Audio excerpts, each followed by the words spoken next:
আচ্ছা, তাহলে আমরা কি করব, এই যে মোসফেট যদি আমরা এই এই জায়গাতে না লাগাই, এখানে লাগাই বা এখানে লাগাই, আমরা জানি যে এখানে সাইড আছে 1টা 2টা 3টা 4টা 5টা 6টা, এখানের 3টা এখানের 3টা 6টা, তাই না? এখন এই 6টা জায়গাতে যদি আমি এইটা ধরেন আমি ঠিক করার সিদ্ধান্ত নিলাম, মনে করেন আপনি মনে মনে একটা কঠোর সিদ্ধান্ত নিলেন যে শালা এর ভিতরে কী আছে আমি দেখা ছাড়বো, তাহলে আপনাকে প্রথমত কি করতে হবে, এখানে 6টা মোসফেট লাগাইতে হবে।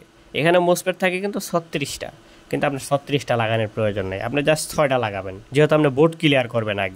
আগে আপনাকে এই সম্পূর্ণ বোর্ডটা ক্লিয়ার করতে হবে। তো সম্পূর্ণ বোর্ড ক্লিয়ার করতে হলে এই যে এই কর্নারে একটা আইসি লাগাইতে হবে, এই কর্নারে একটা আইসি লাগাইতে হবে, এই কর্নারে একটা আইসি লাগাইতে হবে। আর এই সিরিয়ালে আপনি যেখানেই লাগান কোনো সমস্যা নাই। এখন এই কর্নারে কেন লাগাইতে হবে, এই কর্নারে এই যে দেখেন এই কর্নারে কিন্তু একটা এই যে বাদামি কালারের ক্যাপাসিটার দেওয়া আছে। আপনার এই ক্যাপাসিটারে কিন্তু একটা দায়িত্ব আছে, এই ক্যাপাসিটারটাই এই কন্ট্রোলারের যে আমাদের সিস্টেম আছে এখানে, এই সিস্টেমে গিয়ে এরা কনফার্ম করে যে এই বোর্ড এই সাইডটা ক্লিয়ার আছে। এখন আপনি যদি এখানে না এখানে যদি লাগান তাহলে সে এটা কনফার্ম করবে না, বলবে যে না বোর্ড ক্লিয়ার নাই, অর্থাৎ গাড়ি স্টার্ট হবে না, সাথে সাথে বোর্ডটা টাকারে যাবো। আর এখানে যখন লাগাবেন তখন এখানে দেখবেন এই যে এই একটা সিগন্যাল আছে এখানে, এই যে এখান থেকে একটা শর্ট দিয়ে এখানে সিগন্যালটা পার করে দেওয়া হয়েছে, তাহলে সে বলবে আমি কনফার্ম না, তখন সে স্টার্ট করতে পারবে না কোনোভাবে, সাথে সাথেই পিক আপ দিলে মোসফেটটা এখান থেকে কাটে যাবো। এইখানেও সেম ক্যাটাগরি, এখানেও সেম ক্যাটাগরি, কিন্তু এখানে কোনো এই সিস্টেমটা দেয়নি। এখন কোম্পানির আপডেট করছে এইভাবে, আমাদের তো এখানে কিছু নাই।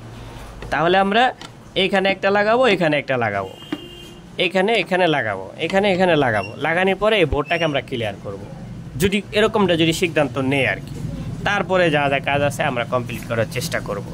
তাহলে এখন ধরেন যে আপনার এই সাইডের সম্পূর্ণ মোসফেট খারাপ হয়ে গেছে, দুই সাইডেরই, দুই সাইডের মোসফেট খারাপ হয়ে গেলে তো এগুলো অবশ্যই ডিস্টার্ব হবে। তাহলে যদি এগুলো ডিস্টার্ব হয় তাহলে আমাকে আগে কী করতে হবে, এই ছড়া খুলে ফেলতে হবে, এই ছড়াও খুলে ফেলতে হবে। খুলে ফেলে সবার আগে এই সাইডটা ক্লিয়ার করব, যেখানে যেখানে Y2 Y1 47 তারপরে এই যে এখানে কিন্তু দেখেন এই যে 4K 4.7K এই যে লেখা আছে, তাই না? 4.7K লেখা আছে, এখানে লেখা আছে 100R, তারপরে লেখা আছে এই পারেরটা R90 এটা হলো একটা গ্রুপের কোড দেওয়া, তারপরে যে এটার গায়েও কিন্তু উপরে লেখা আছে আমরা সেম। তবে এই যে অ্যাসেম্বলিগুলো, এই অ্যাসেম্বলিগুলো কিন্তু আমরা এই ডাটাই কন্ট্রোলার ছাড়া অন্য কোনো কন্ট্রোলারে পাবো না, শুধু ডাটাই কন্ট্রোলারে। এই জন্য যে সমস্ত ডাটাই কন্ট্রোলার একবারে ড্যামেজ হয়ে যাবে সেগুলো কিন্তু গুরুত্বের সাথে তুলে রাখতে হবে, যাতে পরবর্তী কাজ করতে পারি আমরা। তাহলে এখানে আমরা চেক দিব। এখন এখানে চেক দিতে গেলে সহজ ভাষায় যে আমরা পাশের বোর্ডের সাহায্য নেব যদি সহজে মাপতে চাই। তারপরে তো আমরা মাপগুলো পরে দেখতেছি যে কোনটার কী মাপ আছে, কিন্তু সহজ ভাষায় আমি অপোজিটিভ সাইডের চেক দেবো, যেহেতু এখানে খুব সহজেই পাওয়া যাইতেছে। জাস্ট এখানে ধরলাম সেম গ্রুপে, এখানে কত দেখা যাইতেছে যে এই R59, তাহলে এখানে R59 আপনি পাবেন। যেমন এই যে এই সিরিয়ালে আছে হয়তো বা যে পোস্ট দেখা যাইতেছে না, পাবেন। এই যে যেমন 3.3K এই যে 3.3K, তারপরে এখানে আছে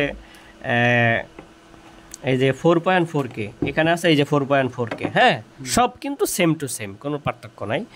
আর যত কন্ট্রোলার আমি যদি মনে করি যে ডাটাই কন্ট্রোলারটা কিন্তু বা কথায় মনে হইতে পারে যে অনেক বড় কন্ট্রোলার, অনেক সমস্যা, সবচেয়ে সহজ হলো ডাটাই কন্ট্রোলার ঠিক করা। মানে যত কন্ট্রোলার ঠিক করার মধ্যে সহজ ব্যাপার আছে, তার মধ্যে এটা সবচেয়ে সহজ, কিন্তু টেকনিশিয়ানরা এটা সবচেয়ে বেশি ভয় পায়। কেন ভয় পায়? যে ওই যে শুনলেই ভয় লাগে, 7,000 টাকা দামের কন্ট্রোলার, ভয়ে কাজ করতে চায় না। কিন্তু এটা একবারে কমন ব্যাপার, মানে এর চেয়ে সহজ আর কিছু আমি মনে করি না আর কি কন্ট্রোলারের মধ্যে যেগুলো আছে। তো যাই হোক, আমাদের এটা হলো মোসফেট যখন অতিরিক্ত খারাপ হয়ে যাব তখন আগে মোসফেট ফেলে দিয়ে দুই সাইডে দুইটা লাগাইয়া হেরা আমরা আগে বোর্ডটা ক্লিয়ার করব। এখন বোর্ড ক্লিয়ার করে সবশেষে আমরা একটু আমাদের লোড মোটরে চেক দিব যে আসলে লোডটা ঠিক আছে কিনা। লোডটা যখন ঠিক থাকবো বিসমিল্লাহ কইয়া সব কটা টেনিস্টার লাগাইয়া একবারে সব কমপ্লিট করে ফেলবো। তার মানে কি বোঝা গেল, আমরা যে 6-12টা মোসফেট খারাপ হয়ে গেল, তাহলে আমরা 12টা মোসফেট লাগাই কিন্তু স্টার্ট দিব না, আমরা শুধু 2টা মোসফেট লাগাই স্টার্ট দিব। কারণ আমার কাজে বল থাকতেই পারে, কাজে বল থাকলে কী হইব, শুধু 2টা মোসফেট খারাপ হইব, অল্পতেই ক্ষতিটা পূরণ হয়ে যাব আর কি। আর আমি যদি জিজ্ঞেস করেন যে ওস্তাদ আপনি কী কাজ দিয়ে কী মোসফেট দিয়ে কাজ করেন, আমি এগুলো যা আছে এগুলো দিয়ে কাজ করি 12 মাস। আমার জীবনে কিন্তু আমি একটা মোসফেট কিনি নাই কখনো। এখন হয়তো অন্যান্য টেকনিশিয়ানরা হয়তো বা যে কোনো গ্রুপের মোসফেট না লাগায় কাজ তারা নাই করতে পারে, তাদের ব্যক্তিগত ব্যাপার, কিন্তু আমি এভাবে কাজ করি, আমার কোনো প্রবলেম হয় না। দেখতেছেন তো কয়দিন ধরে আসছেন, কেউ কোনো কমপ্লেন নিয়ে আসছে? কোনো কমপ্লেন নিয়ে আসে নাই। আচ্ছা, এখন আপনি কিভাবে বুঝতে চান আমার একটু বলেন যে আসলে এটা মানে কিভাবে কি বুঝতে চান। তারপরে দেখেন এই যে 14 ভোল্টের যে বিষয়টা আলোচনা করলাম, এটা তো 5 ভোল্ট, এটা 5 ভোল্ট, এখানে 14 ভোল্ট আপনার হচ্ছে কি, এটা হচ্ছে পিকআপ আইসি, এটা হচ্ছে পিকআপ আইসি। এই যে এখানে 14 ভোল্ট, 14 ভোল্ট এখান থেকে বের হয়, এই যে এক সাইড থেকে 14 ভোল্ট বের হয়, এক সাইড থেকে 14 ভোল্ট বের হয়, এখানে আসে, এখান থেকে আবার 5 ভোল্ট বের হয়, 5 ভোল্ট বের হয় পিকআপ, এতে সমস্ত কিছু চলে। আর 14 ভোল্টের কিন্তু এখানে কাজ থাকে, 14 ভোল্টের কিন্তু এখান থেকে ভোল্টেজ বের হয়। যাই হোক, পরে আমরা ঠিক করবো, যেহেতু অনেক কন্ট্রোলার আছে ঠিক করব। এটা জাস্ট আমি একটু কিছু আলোচনা আপনারা ঢোকায় দিলাম যাতে এটা কি কি হইতে পারে।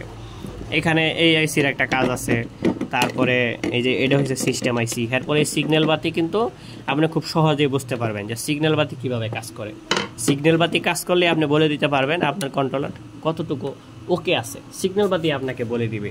কারণ এই সিগন্যাল বাতির অনেকগুলো ধরন আছে, সিগন্যাল বাতি কী ধরনের সিগন্যাল দিলে বুঝতে পারবেন যে কন্ট্রোলার কী ধরনের সমস্যা আছে। তাড়াতাড়ি সিগন্যাল দিলে একটা সমস্যা, আস্তে আস্তে সিঙ্গেল দিলে একটা সমস্যা, সিঙ্গেল না দিলে একটা সমস্যা, সিঙ্গেল বাতি খারাপ থাকলে আরেকটা সমস্যা, বা সিঙ্গেল বাতি খারাপ স্বাভাবিকভাবেই থাকে আর কি।